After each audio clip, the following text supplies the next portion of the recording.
What is going on, everybody? My name is Dakota, and welcome back to Cologne. And today we are going to be looking at and reviewing Valentino's Born in Roma Eau de Toilette. This is one of the original Born in Romas. I think this is the original Born in Roma, actually. And this is a beautiful spring and summer fragrance that I absolutely love. That's why this is today's scent of the day. Let's get into it. Alrighty, so you already know what we're going to do. The first thing first here is I'm going to show off the atomizer on this one. And the atomizer is rock solid. It's not beautiful fragrance. It's not amazing, but it is pressurized. It's got a good burst to it. This is probably on par with the average designer atomizer. So all in all, pretty good on that front. And when it first gets in the air and you first kind of get that whiff, you are hit with a beautiful floral note. It's very floral with a little bit of salty. There is mineral notes in the top of this. I'm not 100% sure what those are, but it does kind of give it a little bit of a bite to it that to me I feel like is a beautiful blend that just works very well. So as we're going to do, we're going to go ahead and put 2 sprays there on the wrist. And as this gets drying down, we're going to go over some of these notes and I'll be back in a minute. Alrighty, this one has a smaller note profile, so we'll just get straight into them. The top notes on this are going to be mineral notes, violet leaf, and salt. And the salt note, you don't get a whole lot of that. To me, the main thing you pick up from this is going to be that violet. This is a very floral based fragrance when you first spray it. The middle notes on this are going to be ginger and sage. Now the sage gives it a little bit of a green twist. You actually don't get a whole lot of that ginger until it starts to dry all the way down. Same with the mineral notes. The mineral notes to me I feel like are stronger all the way in the dry down rather than kind of in the top. And the base notes on this are going to be wood notes and vetiver. Now the vetiver is a very light, so to me that's kind of what blends this to be such a nice fragrance. Is it's got subtle hits of it. It's very much in the background. It's not very loud. It's not very popping. To me, what you mostly get out of this is going to be a kind of like a green woody fragrance with floral undertones and just a tiny hint of that vetiver. But that is going to get this part wrapped up. Let me get y'all flipped back around and we'll get in the rest. Alrighty, I gave this one about 30 minutes to dry down, and this one has a little bit of a change, not a great big change from the opening all the way to the dry down. The biggest thing you're getting on this one is on the top notes. When you get some of those mineral notes and you get some of that violet, it does settle down very nicely into like a ginger woody type of fragrance. This does have vetiver in it. I don't get much vetiver out of this. The main thing that I get when it dries all the way down is I still get some of those mineral notes. I get a little bit of that floral, but I get a lot of the woody notes on this as well. And the way this dries down, to me, is just a beautifully blended fragrance. It's very natural smelling. To me, this doesn't smell very synthetic. It's very natural smelling. To me, this doesn't smell very synthetic. It's got a lot of stuff going for it that really leads this to be, in my opinion, a top tier spring to summer fragrance. And it performs very, very well in the heat.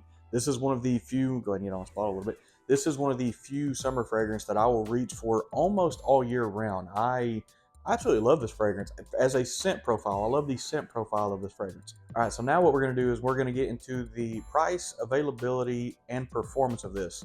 So availability wise, this should be everywhere. Valentino is a wide brand name. Every store should have this, including discounters. Price wise, for a 100 ml bottle, you're going to be looking in that 130 to 140 range. And on discounters, it is discounted, just not a lot. You're going to be in that $100 range. And that's for the Eau de Toilette. Performance on this. Longevity on this one is around that 5-hour mark. The sillage on this, unfortunately, is where this thing kind of lacks. It's kind of sub 2 foot. And the projection on this as well, it sets very close to the skin. So as far as longevity, it's not bad, but in the performance and sillage section of this, it kind of lacks just a little bit there, only because it sets very close to the skin. And most eau de toilettes, especially when you're used to wearing some from Valentino, especially, they tend to be kind of loud. They tend to be kind of bold. Of most of the Valentino line, I would say performance-wise, this is the worst one. But unfortunately, as far as like scent profile goes, this might be my favorite scent profile. I don't know why. I absolutely love to wear this thing. There's something in here that just touches my soul, and it just makes me want to wear it over and over again. Alrighty, we've given a little bit more time, let this thing dry down some more, and yeah, it doesn't really change a whole lot once you get past that 30-minute mark or so. But honestly, when this thing dries all the way down to its base, you're left with a nice natural smelling wood note. You get a little bit of that vetiver. There's a little bit of that ginger in here, and some of the mineral notes from the top tend to dry down with it. And it kind of gives it a little sharpness to it. Like, this fragrance is very nice. It gives it a little bit of a sharp edge to it, but it's still blended beautifully enough that it makes you want to come back and smell it more. To me, I would say this is an easy reach for anyone. This is more of a mass appeal, but it's a mass appealing that smells a little bit different than some of the other more mass appealing. This one's a little more, I don't want to say it's unique because there's probably 5 or 6 other fragrances that do smell like this. But in my collection, this is one of the more unique smelling ones for being a mass appeal fragrance. To me, this would be an awesome like date night for a summer fragrance, something like that. This is an awesome spring wear. Normally in that spring to summer transitions where I find myself reaching for this the most, which is right now. But yeah, if I had to give this an overall rating right now, as much as I love the profile of this, I would still only give it a 9. More so being, I wish the performance and specifically the projection sillage was just a little bit better. Because especially out of an eau de toilette, they normally want to jump off your skin, and this one does set very close. And the other thing I've kind of got to knock it for just a little bit is the price tag. Even $100 to me from discounters is still just a little bit steep, especially giving the performance of this. But as a whole, if I was to rate this as far as scent profile goes, this would be a 10. To me, I would call this a safe blind buy. I think this would be an easy reach for a lot of people. And it is very well complimented when I do wear it. This does tint. My wife absolutely loves this one. This is one of her favorite. Out of everything here, this is one of her favorites. I would say this is probably like a top 10 for her.